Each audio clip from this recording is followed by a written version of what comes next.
नमस्कार दोस्तों, स्वागत है आप सभी का। आइए स्टार्ट करते हैं आज की क्लास। ज्योमेट्री हम कर रहे थे। ज्योमेट्री में हम बहुत कुछ कर चुके हैं, बहुत आगे बढ़ चुके हैं। ठीक है, ज्योमेट्री के अंदर अभी भी मैं कहता हूं कि काफ़ी सारी प्रॉपर्टीज़ अभी बची हैं। लगभग 50% प्रॉपर्टीज़ हुई हैं अभी। ठीक है, पर 50% प्रॉपर्टीज़ अभी भी बची हैं। सर्कल बचा है, क्वाड्रिलेटरल बचा है।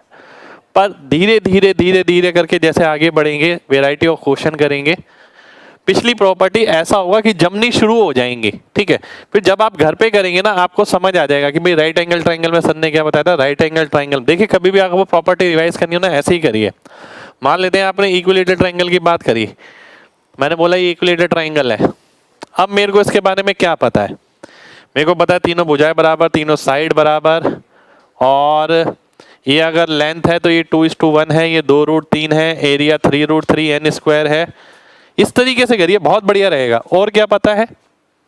और ये पता है कि चारों सेंटर एक ही पॉइंट पे होते हैं। और क्या पता है?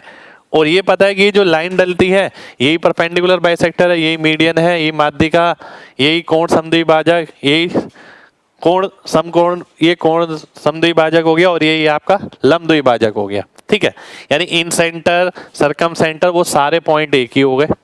ये सारी जानकारी मेरे पास है। और कोई प्रॉपर्टी पता है? और कोई प्रॉपर्टी नहीं पता मेरे को। अगर होगी भी तो ध्यान आ जाएगी आगे। एक प्रॉपर्टी पता थी जिसमें मैंने आपको ये बताया था,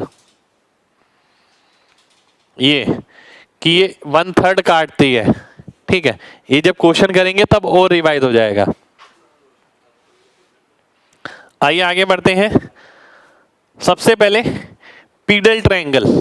ठीक है, दो तरीके के ट्रायंगल होते हैं जो आपको कहीं ना कहीं लिखा हुआ मिल सकता है। एक तो मीडियल ट्रायंगल और एक पीडल ट्रायंगल। मीडियल ट्रायंगल क्या होता है? जो मिड पॉइंट के साथ बनता है, इसे आप मीडियल ट्रायंगल कहते हैं। ठीक है, पीडल ट्रायंगल कौन सा होता है? पीडल ट्रायंगल ये होता है जिसके अंदर आप क्या करते हैं, किसी त्रिभुज के अंदर आपने लंब डाले, लंब ये कट गया, और ये जो ट्रायंगल बना इसे आपने पीडल ट्रायंगल बोल दिया। ठीक है, ABC का DEF, pedal triangle, medial triangle, Hindi में भी यही बोला जाता है। ठीक है, OA बराबर होता है 2R cos A, OB बराबर होता है 2R cos B, OA 2R cos A, OB 2R cos B, OC 2R cos C। इस पे बेस भी मैं क्वेश्चन क्लास में ही लूंगा।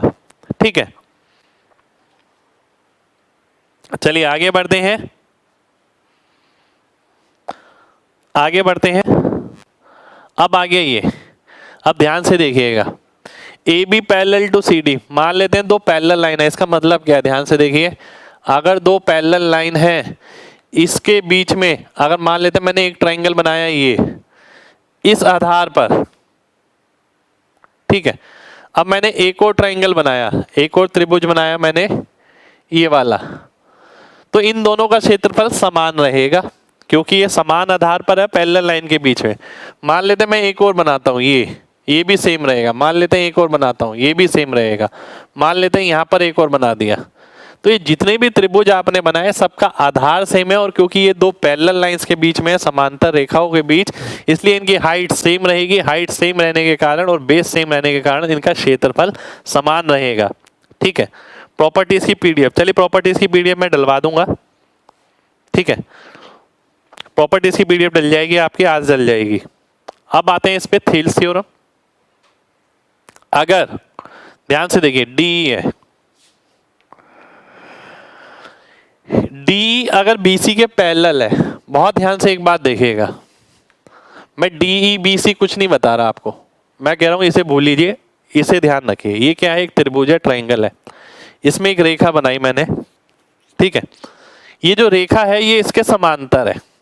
आप ऐसी बहुत सारी रेखा बना सकते हैं, ऐसा नहीं कि एक ही रेखा बन सकती है। ठीक है, अगर ये पैरेलल है तो इसका और इसका अनुपात इसके और इसके अनुपात के बराबर होगा हमेशा, हमेशा।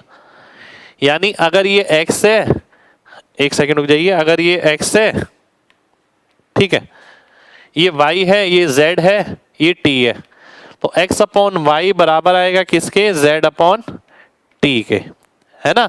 x/y z/t के बराबर आएगा। साथ के साथ x upon x plus Y बराबर होगा किसके, z upon z plus T के।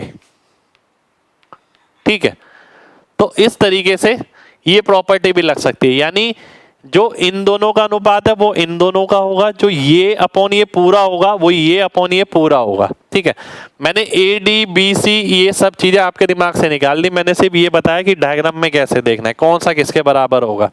ठीक है, चलिए बढ़ते हैं अगले क्वेश्चन पर। अगले क्वेश्चन से पहले कुछ प्रॉपर्टीज, कॉन्ग्रुएंसी और सिमिलरिटी। अब मैं ये प्रॉपर्टी बताने जा रहा हूं आपको, ये ध्यान से समझनी है सभी को। कॉन्ग्रुएंसी जिसे हम बोलते हैं सर्वांग समता, और सिमिलरिटी जिसे हम बोलते हैं समरूपता। ठीक है, दोनों में क्या अंतर है ध्यान से देखिएगा। कॉन्ग्रुएंसी का मतलब है एक जैसा होना। ठीक है, कॉन्ग्रुएंसी का मतलब ये है। सिमिलरिटी का मतलब क्या है, एक जैसा दिखना। ठीक है, अब आप दोनों में देखिए क्या फर्क मिला आपको, ध्यान से देखिएगा। कॉन्ग्रुएंसी का मतलब है एक जैसा होना, सिमिलरिटी का मतलब है एक जैसा दिखना। ठीक है, दोनों चीजों में कितना फर्क है, देखिए बहुत ज्यादा फर्क है। एक जैसे दिखते सभी लोग हैं पर एक जैसे सारे होते नहीं है। ठीक है, तो आप ध्यान से समझिए इसी चीज को, इसको आपको कैसे समझना है। कॉन्ग्रुएंसी का मतलब होता है एग्जैक्ट रेप्लिका, एग्जैक्ट सेम। ठीक है, शेप एंड साइज। ठीक है, सिमिलरिटी का मतलब होता है सेम शेप, एक जैसी शेप होना। यानी ध्यान से देखिए, अगर मैं बोलूं ये स्क्वायर, ये रेक्टेंगल, ठीक है एक रेक्टेंगल बनाया मैंने यहां पर, ये रेक्टेंगल यानी एक आयत, ये आयत और ये जो स्क्रीन नजर आ रही है आपको बोर्ड, ये पूरा ये सिमिलर है, ये एक जैसे दिखते हैं पर ये एक जैसे है नहीं, क्योंकि ये छोटा है और ये बड़ा है। ठीक है, अगर आप देखें ये जो क्लास चल रही है आपके सामने, ठीक है स्क्रीन पर, ठीक है ये रेक्टेंगल पार्ट है ये। ठीक है, और अगर आप जिस भी कमरे में बैठे हो तो सामने की दीवार देखें तो वो भी इसी की जैसी नजर आ रही है, यूं रेक्टेंगल सी नजर आ रही है। तो ये दिखने में तो एक जैसे हैं पर ये एक जैसे है नहीं। ठीक है, तो मेन बात है कि एक जैसा होना। अगर आप देखें जिस कमरे में आप बैठे हैं, ध्यान से देखिएगा, जिस कमरे में आप बैठे हैं उसकी सामने वाली दीवार और उसकी पीछे वाली दीवार वो एक साइज की है, एक जैसी दिखती है। आप जिस कमरे में बैठे हैं उसकी राइट साइड वाली दीवार, उसमें लेफ्ट साइड वाली दीवार वो एक साइज की है, साइज एक है और शेप एक है। इसका मतलब वो क्या है, कॉन्ग्रुएंट है, एक जैसे ही हैं दो चीजें। तो एक जैसी अगर दो चीजें होती हैं तो उन्हें हम कॉन्ग्रुएंट बोलते हैं। एक जैसी दो चीज दिखती हैं तो उन्हें हम सिमिलर बोलते हैं। ठीक है, चलिए अब आगे बढ़ते हैं, ध्यान से समझिएगा। ये मैंने बताया आपको कॉन्ग्रुएंसी और सिमिलरिटी। अब कॉन्ग्रुएंसी साबित करने की बहुत सारी प्रॉपर्टीज हैं, हम धीरे धीरे करके उन सभी प्रॉपर्टीज पे आने वाले हैं। ठीक है, कि कॉन्ग्रुएंसी को लगाकर आप ट्रायंगल के अंदर या और फिगर के अंदर कॉन्ग्रुएंसी कैसे कैसे ऑब्जर्व कर सकते हैं, वो सारी चीजें अभी हम देखने वाले हैं। अगर मैं आपसे बोलूं सबसे पहले रूल्स ऑफ कॉन्ग्रुएंसी हम पढ़ेंगे।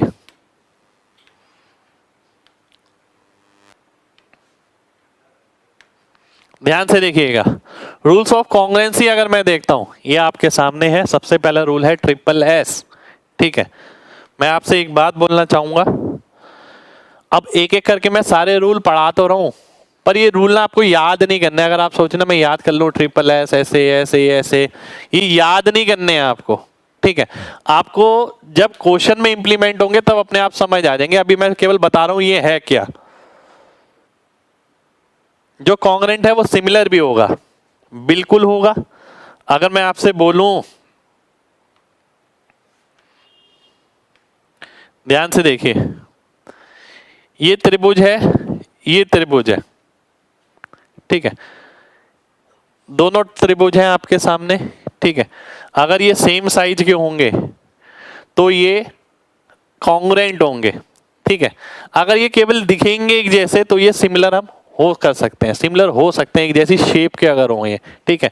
अब बहुत ध्यान से एक चीज और समझनी है आपको, कॉन्ग्रेंसी के अंदर जो लिखने का तरीका होता है यानी राइटिंग ऑर्डर, वो मैटर नहीं करता और उस पे बेस आपको क्वेश्चन मिलेंगे भी नहीं, पर सिमिलरिटी के अंदर मैटर करता है, राइटिंग ऑर्डर मैटर करता है। देखिए एक एक चीज बहुत इंपॉर्टेंट है, अभी समझ आती रहेगी आपको धीरे धीरे जैसे आगे बढ़ेंगे।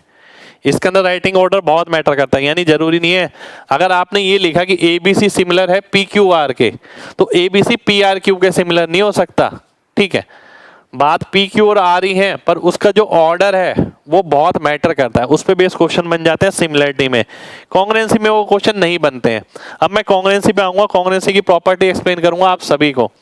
सबसे पहले है ट्रिपल एस, यानी तीन भुजाएं अगर बराबर हैं, ध्यान से देखिए, ये भुजा इसके बराबर, ये भुजा इसके बराबर, ये भुजा इसके बराबर, तो ABC कॉन्ग्रुएंट हो जाएगा PQR के, ABC कॉन्ग्रुएंट हो गया PQR के। ये कॉन्ग्रुएंसी का सिंबल है, इक्वल्स टू के ऊपर अगर हम ये लगा लेते हैं, ठीक है, तो ABC PQR के कॉन्ग्रुएंट हो गया, यानी ABC और PQR बराबर हो गए। एक ट्रायंगल है जिसकी ये भुजा, उसकी दूसरे की ये भुजा, इसकी ये भुजा, दूसरे की ये भुजा, इसकी ये भुजा, इसकी ये भुजा बराबर है, तो दोनों एक जैसे ही होंगे, कॉन्ग्रुएंट होंगे। कॉन्ग्रुएंट अगर है तो एरिया सेम होगा, कॉन्ग्रुएंट अगर है तो सबसे पहली प्रॉपर्टी है ट्रिपल एस, यानी तीनों साइड बराबर हो। अगली प्रॉपर्टी आती है SAS, ठीक है, अगली प्रॉपर्टी आती है SAS, साइड एंगल साइड। दो साइड सेम है, उसके बीच वाला कोण सेम है, ठीक है, तो ये कॉन्ग्रुएंट हो जाएंगे। आप अगर देखें दो साइड अगर सेम है, बीच वाला एंगल सेम है, तो एरिया तो वैसे ही सेम हो गया, half into product of two side into sine of angle between them, वो आपको नजर आ रहा है, ये तो वैसे ही सेम हो गया। यानी दो साइड अगर सेम है, उनके बीच वाला कोण सेम है, तो आप ये बोलेंगे कि दोनों त्रिभुज जो है वो आपके कॉन्ग्रुएंट हो जाएंगे। अगर मैं आगे बढ़ता हूं, ASA, दो एंगल सेम है, उनके बीच वाला भुजा जो है वो बराबर है, तो एंगल साइड एंगल से हम कॉन्ग्रुएंसी प्रूव कर सकते हैं। अभी इसमें ना क्वेश्चन जब लूंगा तब बहुत अच्छे से क्लियर होगा, अभी केवल देखिए कि चीजें हैं क्या क्या। AAS, दो एंगल और उसके बगल वाली साइड, दो एंगल उसके बगल वाली साइड, ठीक है, बगल वाली साइड आपकी ये भी हो सकती है, वो भी हो सकती है, ठीक है, दो एंगल उसके बगल वाली साइड अगर बराबर है तो कॉन्ग्रुएंट हो जाता है। अब मैं आगे जाता हूं, अब मैं आता हूं सिमिलरिटी पे। देखिए कॉन्ग्रुएंसी से ज्यादा सिमिलरिटी का इस्तेमाल होता है। कॉन्ग्रुएंसी अगर 20% यूज होगी तो सिमिलरिटी 80% यूज होगी, ठीक ठीक है।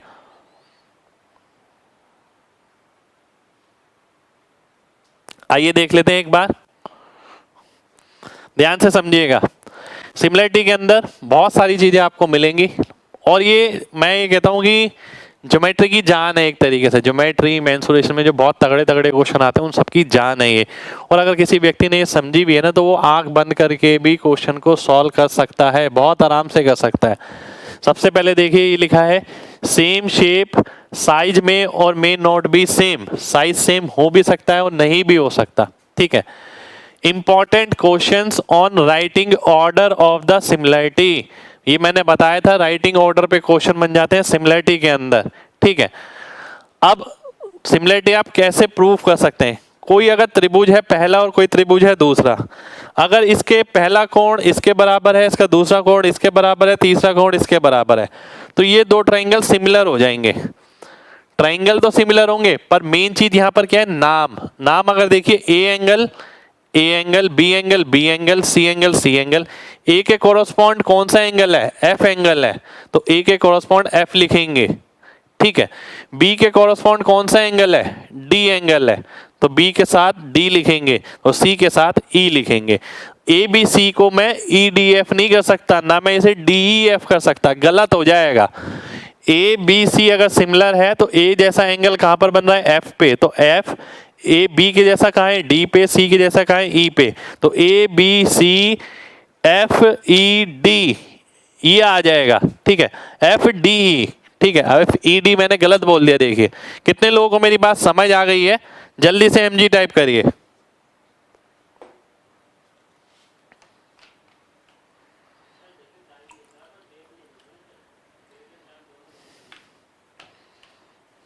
भाई मैं सब बताऊंगा, आप टेंशन मत लीजिए। अभी देखिए जो चीज बताइए वो समझ आई नहीं आई, याद नहीं होगी अभी, और ना आपको याद करना, मैंने आपसे बोला नहीं कि ये याद करना है आपको। चलिए आगे बढ़ते हैं।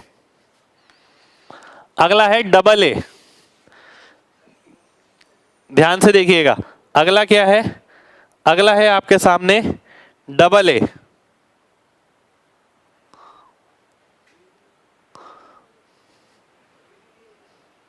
ध्यान से देखिएगा, अगला है आपके सामने डबल ए की प्रॉपर्टी। डबल ए की प्रॉपर्टी ये है, ठीक है, यानी अगर दो एंगल सेम हो, अब डबल ए में और ट्रिपल ए में कोई फर्क नहीं होता, डबल ए और ट्रिपल ए एक ही बात होती है। अगर दो एंगल सेम है तो तीसरा एंगल अपने आप ही सेम हो जाएगा, लॉजिकल है वो, ठीक है। तो आप बोलते हैं अगर ये दो एंगल सेम है, ये दो एंगल सेम है, ये किसके कॉरस्पॉन्ड है, एम के कॉरस्पॉन्ड, ये किसके कॉरस्पॉन्ड है, क्यू के कॉरस्पॉन्ड। तो हम ये बोल सकते हैं पी क्यू आर, ये ओ है, पी क्यू आर, पी के कॉरस्पॉन्ड क्या था, ओ था, क्यू के कॉरस्पॉन्ड क्या था, एम था, आर के कॉरस्पॉन्ड क्या होगा, एन होगा। और ये सबसे बेस्ट प्रॉपर्टी रहती है, सबसे बेस्ट, ठीक है। सबसे जल्दी देखने के लिए अगर मैं देख पा रहा हूं कि किसी त्रिभुज के अंदर दो एंगल सेम है दूसरे त्रिभुज के, तो वो सिमिलर हो जाएंगे दोनों, ठीक है। अब मैं आगे बढ़ता हूं, एस एस एस। अब देखिए कॉन्ग्रुएंसी की एस एस एस अलग थी और सिमिलरिटी की अलग है। कॉन्ग्रुएंसी की एस एस एस मतलब क्या था, उसका मतलब था तीनों साइड का सेम होना, ठीक है। यहां पर एस एस एस का मतलब क्या है, यहां पर मतलब है उनका अनुपात सेम होना। A B upon A B के correspond D E, B C के ई एफ, ए सी के डी एफ। तो अगर ये अनुपात सेम है तो मैं बोल सकता हूं ये त्रिभुज जो है सिमिलर होंगे आपस में, ए बी सी सिमिलर हो जाएगा डी ई एफ के। ट्रिपल एस, ट्रिपल एस का मतलब साइड का रेशियो तीनों अगर बराबर है तो सिमिलरिटी लगा देंगे। आगे आते हैं S A S, side angle side. यदि दो साइड और उनके बीच वाला एंगल, ठीक है, वहां पर भी हमने ये पढ़ा था, एस ए एस पढ़ा था कि दो साइड है उसके बीच वाला एंगल अगर सेम है तो कॉन्ग्रुएंट बन जाता है।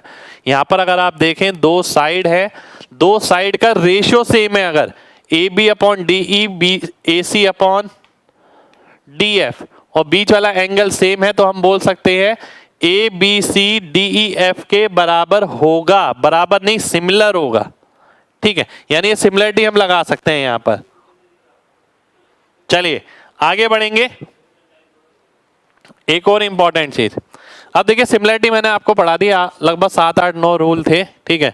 आपने एस एस देख लिया, एंगल साइड एंगल देख लिया, एंगल एंगल साइड देख लिया, ठीक है।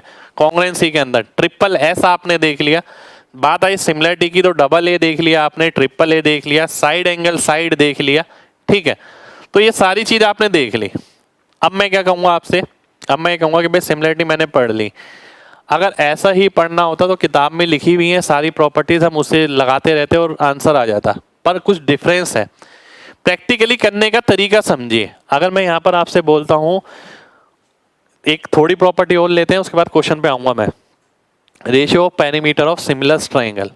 अगर ध्यान से देखिए, जो सिमिलर ट्रायंगल है यानी समरूप त्रिभुज है, उनका जो परिमाप का अनुपात होगा, परिमाप का अनुपात, ठीक है, किसके अनुपात के बराबर होगा, कॉरस्पॉन्डिंग साइड्स के, भुजा के, माध्यिका के, लंब के, अंत्य त्रिज्या के, कोण समद्विभाजक के, परित्रिज्या के, ठीक है। यानी जो परिमाप होगा वो डायरेक्टली प्रोपोर्शनल होगा किसके, साइड के, मीडियन के, एल्टीट्यूड के, इन रेडियस के, सरकम रेडियस के, एंगल बाइसेक्टर के। अगर यही चीज मैं एरिया की बात करता हूं, एरिया अगर बात होगी तो उसमें स्क्वायर आ जाएगा। एरिया प्रोपोर्शनल होता है साइड स्क्वायर के, पेरीमीटर प्रोपोर्शनल होता है साइड के। साइड का मतलब है जितनी भी सारी चीज हो गई, माध्यिका, एल्टीट्यूड, लंब, ये सारी चीजें। इसी तरीके से यहाँ पर भी साइड स्क्वायर आपने देखा, ये आ गया। ठीक है, अब मैं आगे बढ़ता हूं। अब आती है असली चीज जो हमारी जगह जगह यूज होगी। अब जगह जगह जो चीज यूज होगी ना, वो आपकी ये है, आपके सामने जो लिखा है। ठीक है, ध्यान से देखिएगा इसे। असली सिमिलरिटी ये है जो आप जगह जगह लगाएंगे। ठीक है, देखिए क्या लिखा है, सिमिलरिटी का क्वेश्चन में यूज करते हुए डायरेक्ट देखें, बार बार रेशियो लिखने की जरूरत नहीं है। ठीक है, एक त्रिभुज है ABC, एक है PQR। ठीक है, ध्यान से देखिए, इसका ये एंगल अल्फा है, ये बीटा है, ये गामा है, इसका ये अल्फा है, ये बीटा है, ये गामा है। ठीक है, सिमिलर है, मुझे ये पता है क्योंकि तीनों कोण बराबर है। अब आप लिखेंगे कैसे, ठीक है, वो देखिएगा। और लिखने का मतलब ये है कि आप क्वेश्चन सॉल्व कैसे करेंगे। पहले मैं लिखने का तरीका बता देता हूं। जो एंगल कॉमन होगा उसके सामने वाली साइड का अनुपात बराबर आएगा। ठीक है, अल्फा के सामने BC, अल्फा के सामने PR, तो BC बाय PR आ गया। Beta angle common, beta angle common, beta के सामने AC, बीटा के सामने PQ, बीटा के सामने AC था और PQ था। अब यहां मेरे को सिमिलरिटी लिखने की जरूरत नहीं है। मैंने ये नहीं लिखा यहां पर कि त्रिभुज ABC सिमिलर होगा त्रिभुज QRP के, मैंने ये बिल्कुल भी नहीं लिखा। ठीक है, ये नहीं लिखना आपको, मैंने ये नहीं लिखना। मैंने ये एंगल देखे, इसके हिसाब से मैंने ये देखा। अब मैं गामा की बात करता हूं तो गामा के सामने AB, गामा के सामने QR, AB अपॉन QR, ये तीनों बराबर हो गए। अगर आप यहां से लिखते, देखिए यहां से भी आप कैसे लिखते हैं, ये देखिए, अगर AB लेंगे इसका, तो इसका क्या लेना पड़ेगा, QR। इसका लेंगे BC तो इसका RP, इसका लेंगे CA तो इसका PQ। आप अगर इससे लिखते हैं तो ऐसा लिखा जाता है, पर मैंने आपसे ये बोला कि भाई इतना नहीं लिखेंगे हम पेपर के अंदर, हम सीधा काम करेंगे। सीधा काम करने का मतलब क्या है, ध्यान से देखिएगा। सीधा काम करने का मतलब ये है, मान लेते हैं, देखिए ध्यान से देखिएगा, ये अल्फा है, ये बीटा है, ये गामा है। ठीक है, ये अल्फा है, ये गामा है, ये बीटा है। ठीक है, अब ध्यान से देखिएगा, ABC भी लिख देता हूं आपके लिए, ABCDEF। ठीक है, ये भी लिख दिया मैंने आपके लिए। अब मैं ये बोलता हूं, अगर ये 10 है, ये 5 है, अगर ये 10 है, ये 5 है, ठीक है, ये 4 है, तो ये कितना होगा। ठीक है, मैंने आपसे ये पूछा, अगर वो 4 है तो वो कितना होगा। ठीक है, देखता हूं कौन बताता है।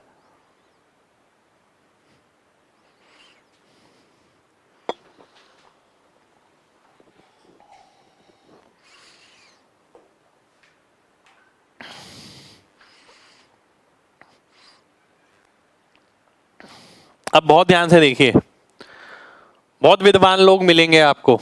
ठीक है, अलग अलग तरीके से कराएंगे क्वेश्चन। आप में से भी बहुत ज्यादा विद्वान है काफी बंदे, जो एक एक चीज को ना जब भी सॉल्व करते हैं, एक एक ऐसा करते हैं कि भाई एक्सप्लेन कर रहे हो किसी को। भाई एग्जाम अगर क्रैक करना है ना आपको, तो आपको इन चीजों को ध्यान रखना पड़ेगा। या जब मैं पेपर में बैठा हूं, ऐसा क्वेश्चन है मेरे सामने, क्या मुझे ये लिखने की जरूरत है कि ये ट्रायंगल इसके सिमिलर होगा? नहीं।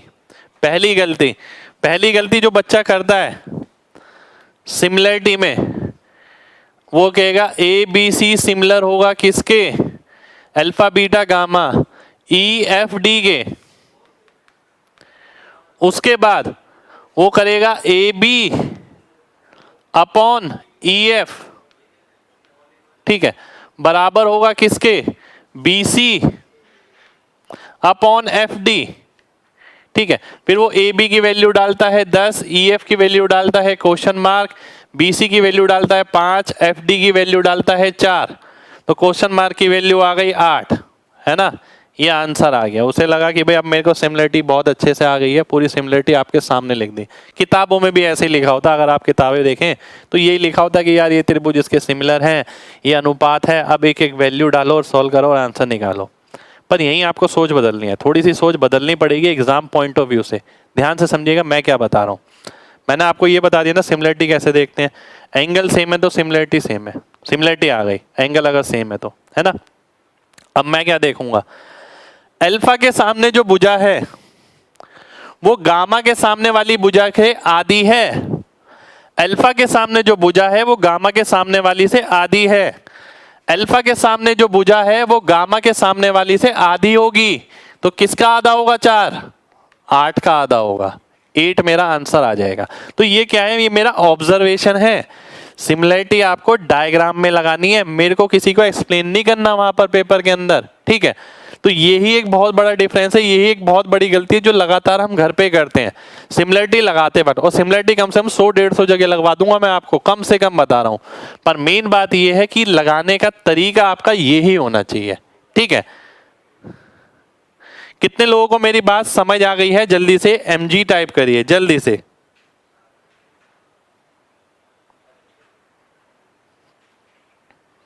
चलिए बहुत बढ़िया, बहुत बढ़िया, बहुत बढ़िया, है ना।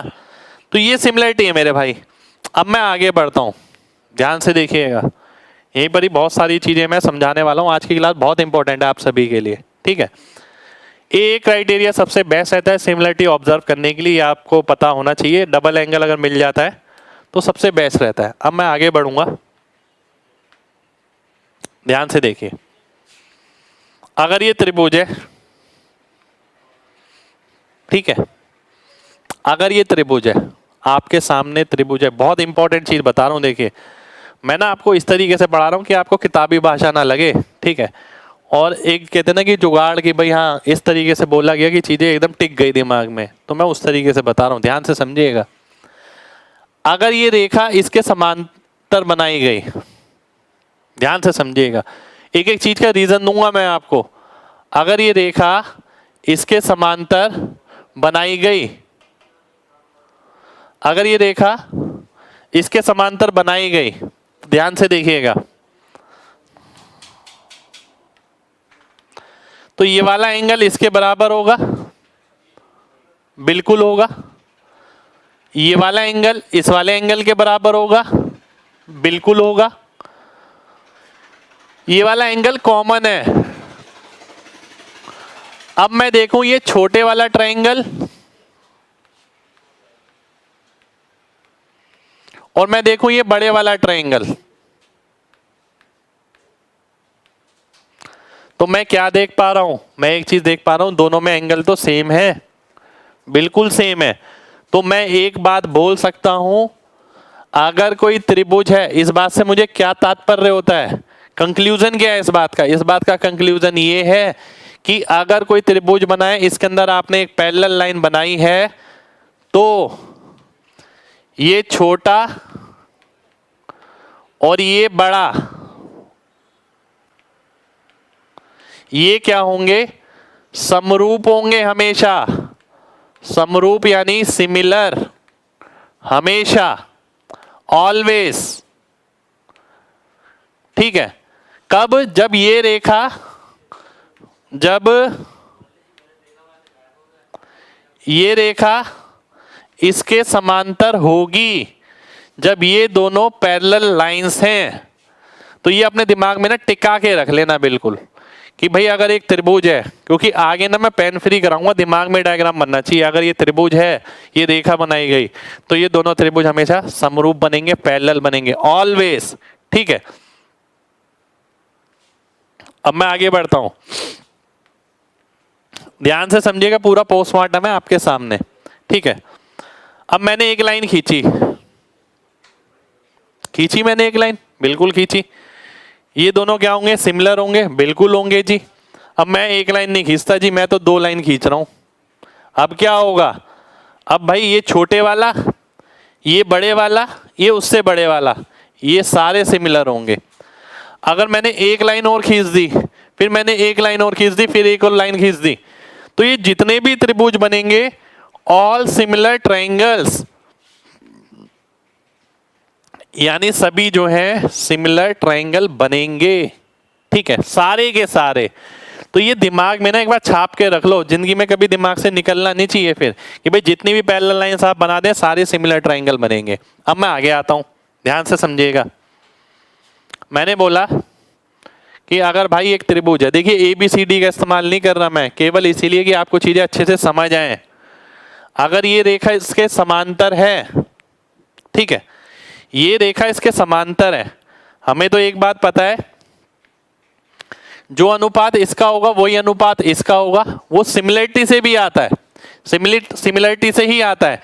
अगर मैं बोलूं इसकी वैल्यू 5 है, इसकी 4 है, इसकी 10 है, तो इसकी कितनी होगी? ध्यान से देखिए, हमें पता है जब ये लाइन इसके पैरेलल है 5:4, यानी यही अनुपात इसका होगा, यानी 5 की वैल्यू अगर 10 है तो 4 की वैल्यू 8 हो जाएगी। 8 मेरा आंसर हो जाएगा।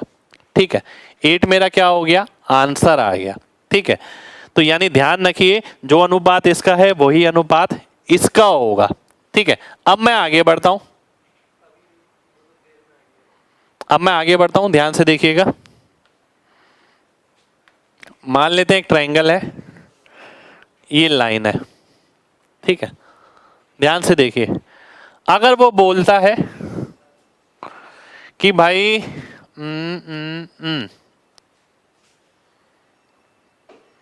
वो बोलता है ये लाइन इसके पैरेलल है, मैं नेम दे देता हूं ABC, क्वेश्चन है क्योंकि ये DE, यहीं पर ही बहुत सारी चीजें मैं क्लियर कर रहा हूं, आपको ये बेस रख रहा हूं। अगर वो बोलता है कि भाई AD और AB का अनुपात कितना है? 3:5 है, उसने ये बोल दिया AD और AB का अनुपात 3:5 है, EC की वैल्यू 12 सेंटीमीटर है, तो AE निकालो क्या होगा, और DE समांतर है BC के, है ना। ध्यान से समझिएगा, ये प्रॉपर्टी में ले रहा हूं मैं सारी चीजें, क्योंकि मैं चाहता हूं आप इसको यहीं पर ही फिनिश कर डालें। ध्यान से देखिएगा एक बात, हमेशा एक बात ध्यान से देखिए। अगर ये 3:5 है, 5 क्या है? पूरा। एक चीज हमेशा ध्यान रखिए, जो इन दोनों का अंतर होगा वो ये होगा 2 यूनिट, वो क्या होगा? वो ये होगा। और इस 2 यूनिट अगर ये है, इसकी वैल्यू कितनी दे रखी है यहाँ पर? EC दे रखा है, कितना? 12। अगर 2 की वैल्यू 12 है तो 3 की वैल्यू 18 हो गई। पर मैं इसके लिए लिखूंगा नहीं, बिल्कुल भी मैं इसके लिए बिल्कुल भी नहीं लिखूंगा। हो सकता है वो 18 ना पूछ के वो पूछ ले आपसे AC बताइए। अब मेरे दिमाग में क्या आता, अगर उसने मेरे से AC पूछा होता, मैं ये देखता कि भाई अगर ये दे रखा है उसने A B C D E, ठीक है, ये है 3:2 है, ठीक है, 3:5 है, 3:5। ये साइड की वैल्यू नहीं है, ये अनुपात है। तो मेरे दिमाग में आता है यार अंतर कितना है? 2 यूनिट, और 2 की वैल्यू कितनी है? 12। उसने पूछी क्या है? पूरी पूछी है, यानी 5 की वैल्यू, पूरा तो 5 है ना, तो 5 की वैल्यू कितनी आ गई? 30 आ गई। 30 मेरा आंसर हो जाता। ठीक है, कितने लोगों को मेरी बात समझ आ गई है? जल्दी से MG टाइप करिए।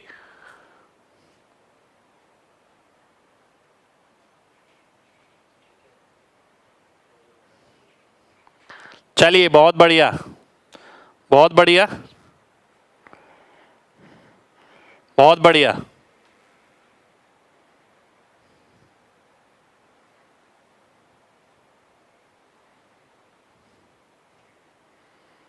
चलिए आगे बढ़ते हैं, ध्यान से देखिएगा।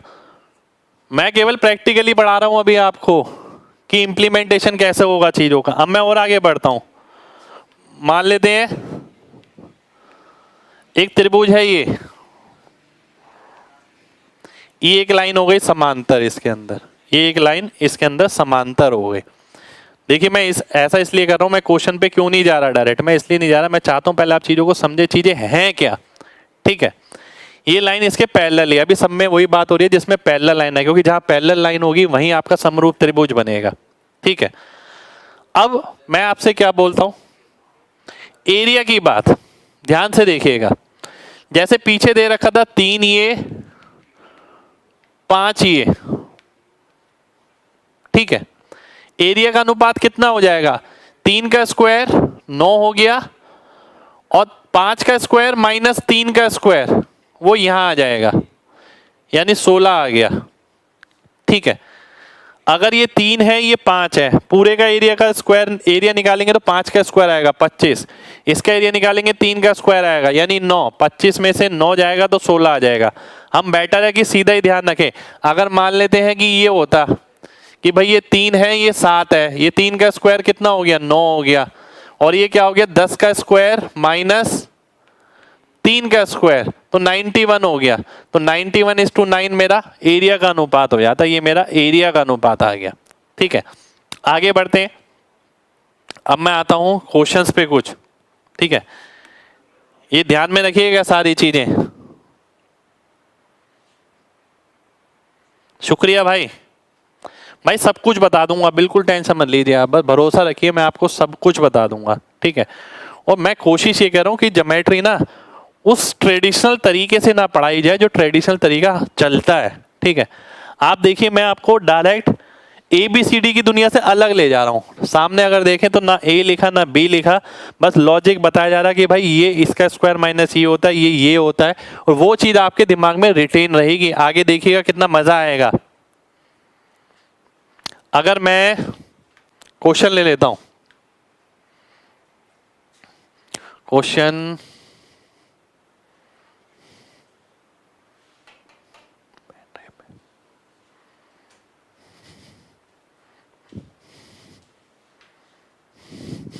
वेट करिए,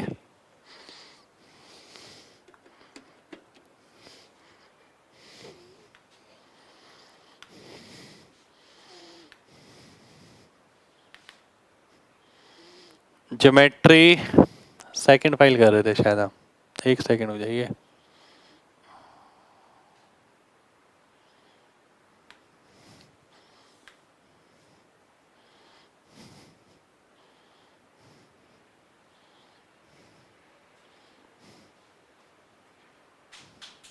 भाई सब कुछ कराऊंगा, थोड़ा सा इंतजार करिए, थोड़ा सा इंतजार है ना। देखिए मैंने आपको बोला ना, फिर दोबारा ये कभी पढ़ने की जरूरत नहीं पड़ेगी और बिल्कुल नहीं पड़ेगी, एक बार पूरा होने दो। ना मजा आ जाए ना तो बताना। ये तो कल की हो गई, चलिए दूसरी फाइल लेनी पड़ेगी।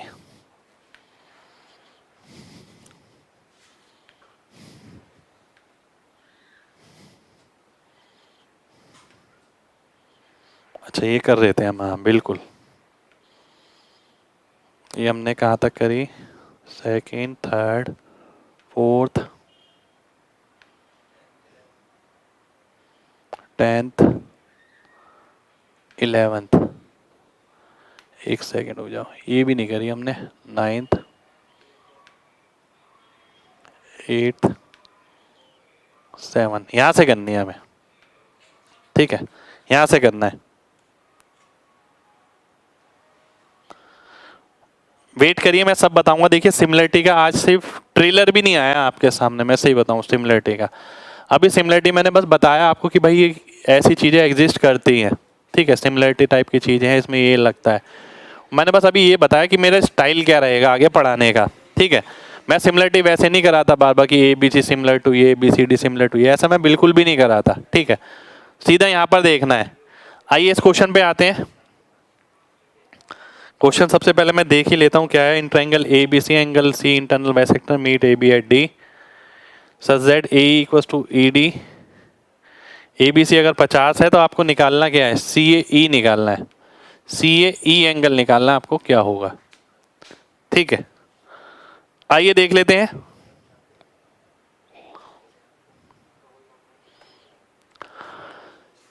ABC एक ट्रायंगल है, डायग्राम नहीं दे रखा आपको। C इंटरनल बाइसेक्टर है इसका। AB एट D जो D पे मिलता है, Each point on CD such that AE और AD ये बराबर है, ABC 50 है, ठीक है। आइए ध्यान से देखते हैं निकालना कौन सा है, CAE निकालना है, ये एंगल निकाल। अब देखिए मैं 100 क्वेश्चन नहीं करा रहा, वो ट्रायंगल के एंगल निकालने वाले हैं, मैं मुश्किल से 10-15 क्वेश्चन कराऊंगा एंगल के ट्रायंगल वाले पे, ठीक है। और उन्हीं में से आपका क्वेश्चन बन जाएगा बहुत प्यार से, क्योंकि आप वो ऑल्टरनेट एंगल, वो अगर एंगल निकाल के खुश होंगे तो दिक्कत आएगी। ऐसा क्वेश्चन करेंगे जिसमें सारी प्रॉपर्टी का इम्प्लीमेंटेशन हो। ध्यान से देखिए, अगर मैं इसे x ले लेता हूं, है ना, तो ये भी x हो जाएगा, बिल्कुल x होगा भाई। अगर मैं इसे y ले लेता हूं तो ये भी y हो जाएगा, बिल्कुल y होगा। अब केवल ध्यान से देखिए, मैं आपसे ना ये कहूंगा कि ऑब्जर्व करिए, आपको ना लिखना नहीं है। देखिए अगर मैं ये वाले ट्रायंगल की बात करता हूं तो 50 प्लस y किसके बराबर होगा, x के बराबर। 50 प्लस y किसके बराबर होगा, x के बराबर होगा, है ना, एक्सटीरियर एंगल। अगर मैं इस त्रिभुज की बात करूं, y में ये जोड़ने पर x आ रहा है, y में क्या जोड़ने पर x आता है, y में 50 जोड़ने पर x आता है, तो y में 50 जोड़ेंगे तब x आएगा। 50 डिग्री मेरा आंसर हो जाएगा। मैं कुछ भी नहीं लिखूंगा, केवल ऑब्जर्व करूंगा। कितने लोगों को मेरी बात समझ आ गई है? जल्दी से mg टाइप करिए, जल्दी से, फिर बढ़ेंगे आगे।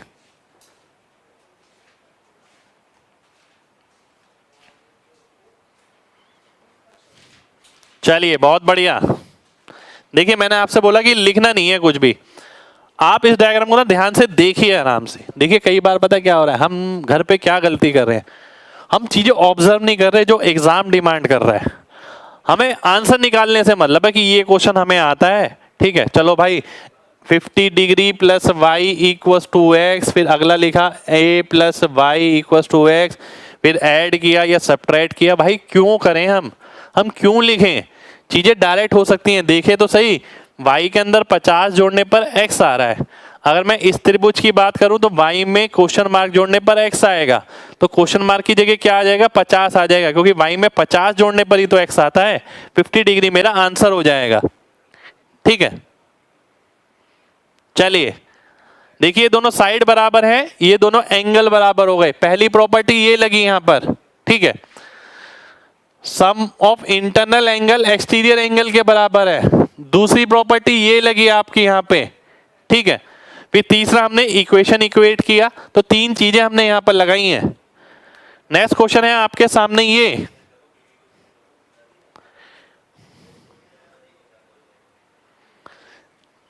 सच that BD by BC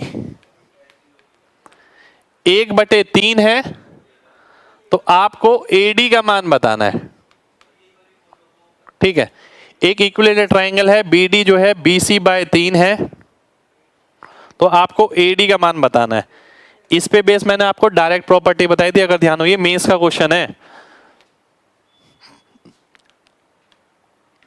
ABCD, ठीक है, BD किसके बराबर है, BC/3 के बराबर है।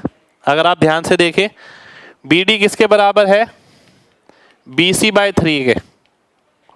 मैंने आपको एक चीज बताई थी, रिलेशन किस में मिलेगा, रिलेशन मिलेगा इस AD स्क्वायर के बीच में और BC स्क्वायर के बीच में। रिलेशन क्या रहेगा, अगर ये 3 है तो इसका स्क्वायर 9 आ जाता है, और यहाँ क्या आता है, 3 के बाद 3 से पहले क्या आता है, 2, तो 9 में से 2 गया 7, तो AD स्क्वायर की वैल्यू कितनी आ गई मेरे सामने, 7BC स्क्वायर, यानी 100/9 ये आ गया।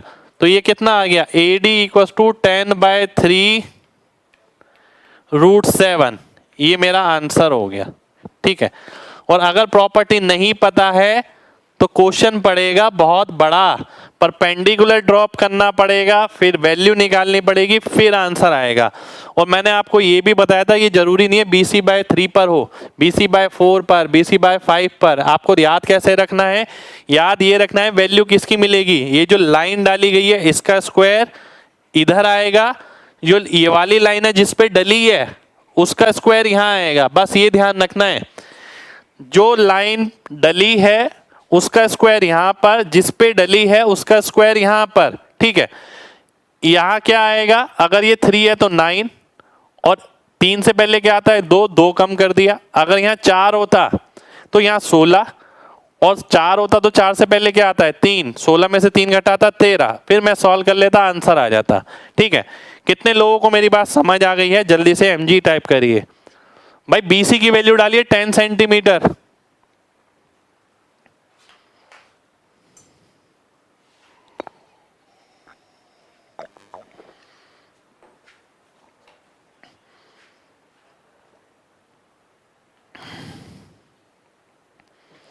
चलिए अगले क्वेश्चन पर आते हैं।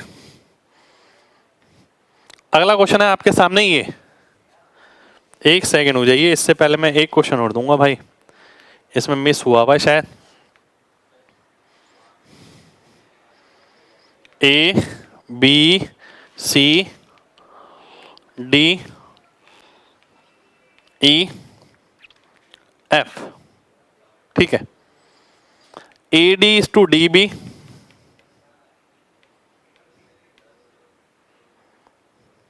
एक second, AD is to DB कितना आ गया 2:3। AE is to EC 3:5। BF is to FC 1:2। तो आपको बताना है area DEFC upon area ABC, इसकी वैल्यू बतानी है क्या होगी।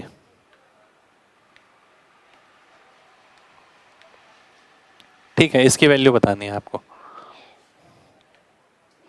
आइए देख लेते हैं, ध्यान से देखिएगा सभी लोग,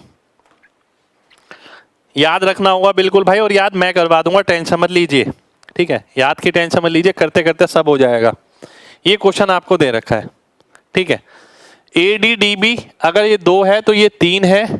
AE अगर ये 3 है तो ये 5 है, ठीक है। BFFC ये 1 है तो ये 2 है, ठीक है।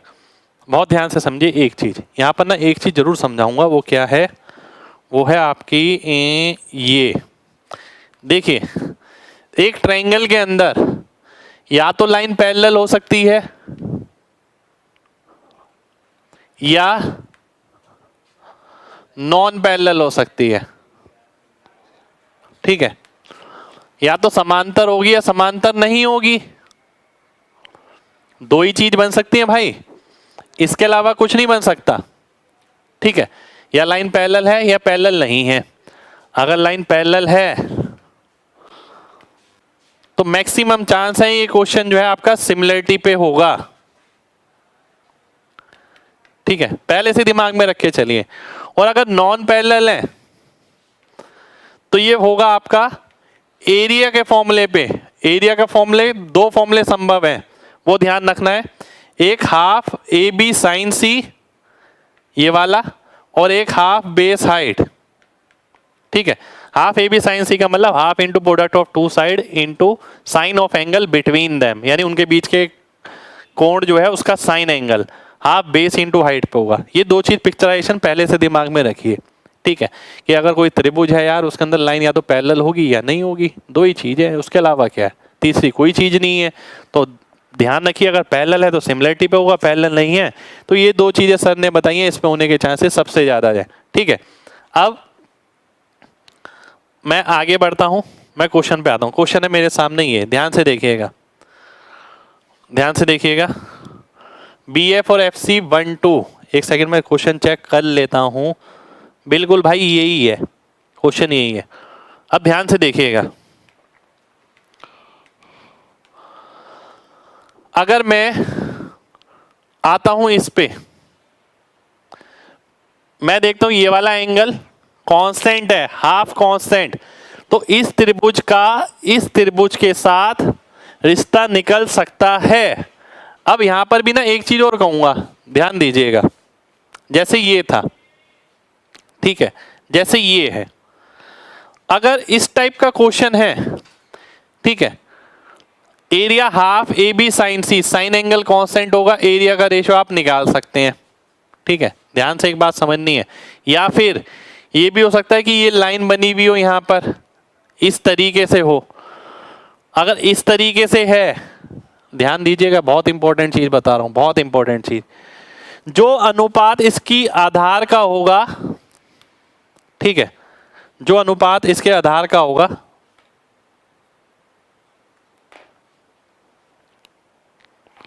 ध्यान से समझिए सारे लोग। देखिए या तो ये हो सकता है कि, एक सेकेंड वेट करिए,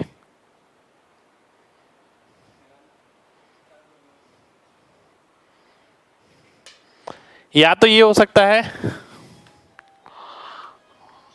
ये पिक्चराइजेशन ना दिमाग में रखनी बहुत जरूरी है। मैंने आपसे बोला अगर ये ऐसे है ना, तो ये सीधा आ गया हाफ ए बी साइन सी वाले फॉर्मूले पे।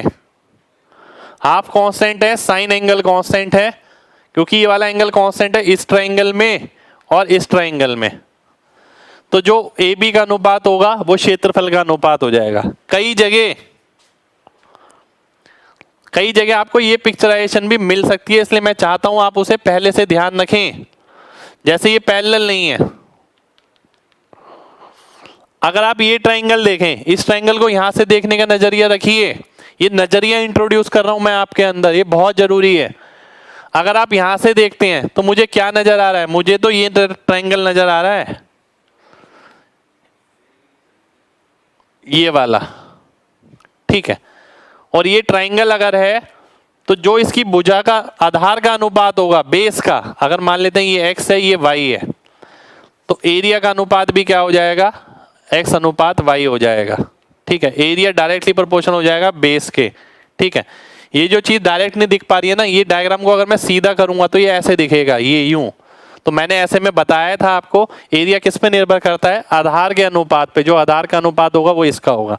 ट्रायंगल के जितने क्वेश्चन होंगे ना, इन्हीं में सिमट जाएंगे इन तीन कंडीशन में। या तो लाइन पैरेलल है तो सिमिलरिटी लगाओ भाई, एरिया कुछ भी निकालना है तो, ठीक है, या साइड निकालनी है। अगर पैरेलल नहीं है, नॉन पैरेलल है, अगर सीधी एक ही लाइन दे रखी है, ठीक है, या फिर दूसरी लाइन ऐसे यहां पर दे रखी है और नॉन पैरेलल है, तो हाफ ए बी साइन सी वाला फॉर्मूला लगाओ। और अगर मान लेते हैं कहीं पर ऐसी सी कोई तस्वीर दिख रही है, तो वो आपकी area equal to half base height पर होगा। ठीक है, हाइट सेम हो जाएगी, जो अनुपात आधार का होगा वो क्षेत्रफल का हो जाएगा। कितने लोगों को मेरी बात समझ आ गई है? जल्दी से mg टाइप करिए जल्दी से, फिर मैं क्वेश्चन पर आता हूं।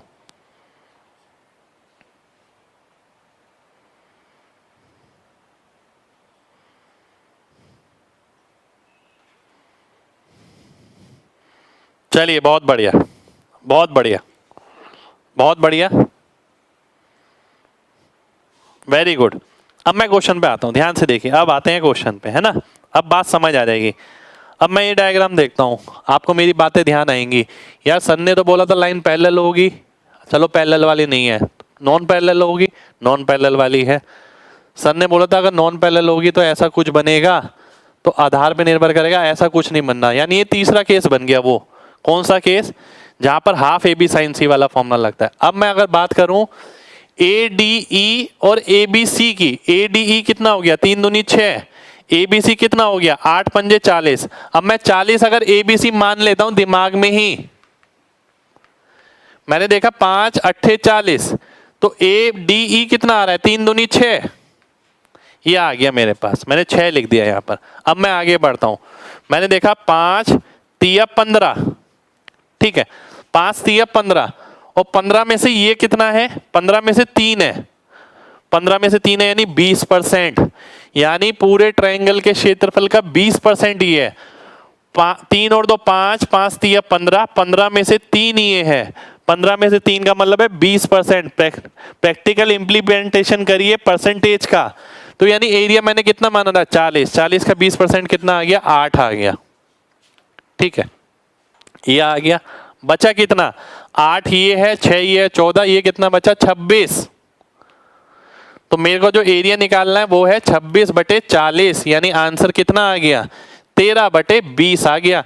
यानी इसके अंदर मैंने कुछ भी नहीं लिखा, केवल इन नंबर्स के अलावा ना मैंने AD ही लिखा, ना BDF लिखा, और कोई भी चीज नहीं लिखी, सीधा इतना ही आंसर किया। ठीक है, कितने लोगों को मेरी बात समझ आ गई है? जल्दी से MG टाइप करिए।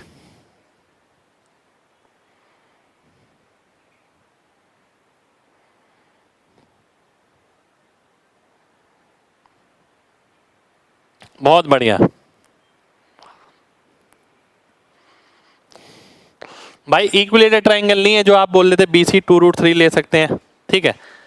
इक्विलेटर ट्रायंगल नहीं लिया था मैंने, बहुत ध्यान से देखिए। अब देखिए इसी को ना आप क्या गड़बड़ करते हैं इस क्वेश्चन में, मैं दिखाता हूं आप क्या गड़बड़ करते हैं। चीज़ों को अडेप्ट करना पड़ेगा आपको अगर एग्ज़ाम क्लियर करना है तो। आप जो गड़बड़ करते हैं मैं वो बता रहा हूँ। ये मैंने हटाया, ये हटाया, ये हटाया, ये हटाया, ये भी हटाया, है ना। आप क्या करते हैं, ADE/ABC। अब कोई बच्चा थोड़ा सा भी समझ आ रहा है तो वो हाफ वाफ तो नहीं लिखेगा, ना साइन एंगल लिखेगा, सीधा लिख देगा 3 दूनी 6, 5 अट्ठे 40। आगे लिखा BDF/ABC कितना आ गया, 3/15। फिर आगे, अच्छा यही सॉल्व कर लेता हूं पहले, बाकी आ जाएगा। अगर मैं देखता हूं 3/15 यानी 1/5।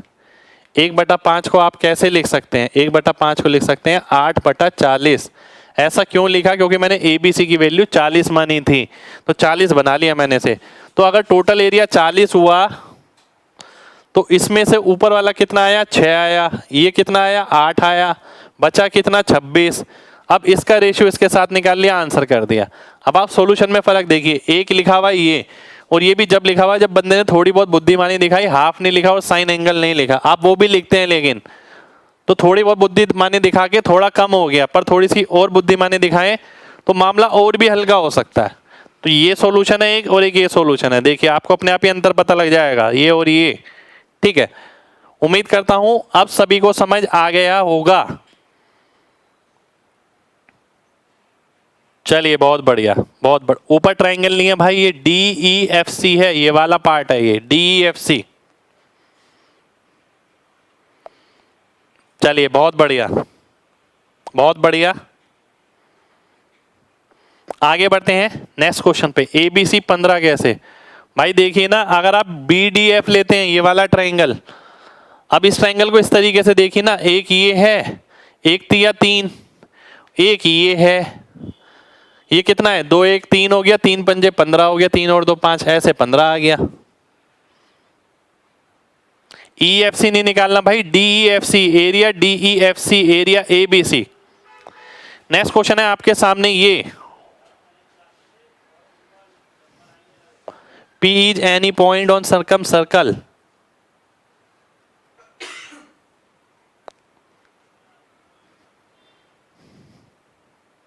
आइए आगे बढ़ते हैं, ध्यान से देखिएगा इस क्वेश्चन को। मैंने आपसे बोला कि ABC एक समबाहु त्रिभुज है ना, ये आ गया, जिसकी भुजा की लंबाई 1 है। अब मैं आपसे एक बात बोलूंगा, वो बोल रहा है P कोई पॉइंट सर्कल पे है। P कोई पॉइंट यहां हो सकता है, यहां हो सकता है, यहां हो सकता है, यहां हो सकता है, यहां यहां यहां यहां यहां। जब एनी पॉइंट है तो कहीं भी हो सकता है। और वैल्यू किसकी निकालनी है, इसकी। और मैं ऑप्शन देखता हूं ये कांस्टेंट। अब लॉजिकली बात सोचिए यार, एग्जामिनर ने मेरे को एक क्वेश्चन दिया, उसने बोला P बिंदु कहीं भी ले लो और ये जो पूछा है इसकी वैल्यू निकालो। अगर वो कांस्टेंट आ रहा है, इसका मतलब ये है कि भाई P की ओरिएंटेशन पे तो क्वेश्चन निर्भर ही नहीं करता, यानी P की पोजीशन पे तो निर्भर ही नहीं करता। यानी P पॉइंट मैं कहीं भी ले लूं, जब आंसर कांस्टेंट ही आना है तो वो तो कांस्टेंट ही रहेगा। तो बेटर ये है कि मैं P को ऐसी जगह ले लूं जहां कैलकुलेट करना आसान हो। अगर मैं P पॉइंट को यहीं ले लेता हूं A पे, ठीक है, तो AP कितना हो गया, AP हो गया 0, BP कितना हो गया 1 हो गया, CP कितना हो गया 1 हो गया, तो आंसर कितना आ गया 2 आ गया। बी ऑप्शन मेरा आंसर हो गया, बी ऑप्शन मेरा आंसर आ जाएगा, यानी 2 मेरा आंसर हो जाएगा। यानी ये जो क्वेश्चन है एक ऐसी यूनिवर्सल प्रॉपर्टी पे बेस है। यूनिवर्सल प्रॉपर्टी कैसे पता लगेगी? जब किसी ने बोल दिया यार पी कोई बिंदु है आपको लेनी है, ठीक है, और इसकी वैल्यू जो है कांस्टेंट आएगी। कांस्टेंट, कांस्टेंट का मतलब क्या है? कांस्टेंट का मतलब तो यही है, कांस्टेंट ये दिख रहे, कांस्टेंट का मतलब ये पी पॉइंट में कहीं भी लूं ये कांस्टेंट ही रहना है, यूनिवर्सल प्रॉपर्टी हो गई, ठीक है। चलिए ये 1 दे रखा है भाई, लेंथ 1 दे रखी है आपको। उम्मीद करता हूं सभी को क्लियर होगा। तो आज की क्लास में हम इतना ही करेंगे, बाकी मिलते हैं आपसे नेक्स्ट क्लास में। नेक्स्ट क्लास में और भी ज्यादा क्वेश्चन देखेंगे, ठीक है। अभी भाई बचा है 50% प्रॉपर्टी बचा है, बिल्कुल बचा है। बाकी मिलते हैं आपसे यूट्यूब पर जल्दी, ठीक है। जीएस वाले सर आ रहे हैं आज, उनका इंट्रोडक्शन है, तो उम्मीद करता हूँ सभी बच्चे उनसे मिलने जरूर आएंगे, ठीक है। सभी बच्चे जरूर आइएगा, ठीक है। इंटरेक्ट करके देखिए सर के साथ, सर का तजुर्बा शेयर करिए, सर तजुर्बा शेयर करेंगे आपका अपने साथ आपका, ठीक है। तो आपको ये सारी चीज़ें ना, जैसे जीएस की अगर बात करें, मैं हमेशा से बोलता हूँ यार जीएस मत पढ़िए, ठीक है। सर भी ये बताएंगे आपको कि भाई ऐसा क्यों बोला जाता है, आप क्या नुकसान करते हैं पढ़ते वक्त, क्या फ़ायदा आप कर सकते हैं, ठीक है। सर का वो तजुर्बा जिससे उन्होंने 7 सिलेक्शन लिए, ठीक है, वो सभी चीज़ें आपके साथ शेयर करेंगे। आज दोपहर को थोड़ी देर में मिलते हैं, मैं भी आऊँगा, ठीक है। तो आप सभी से कहूँगा आप सब भी जरूर आइएगा, ठीक है। जय हिंद।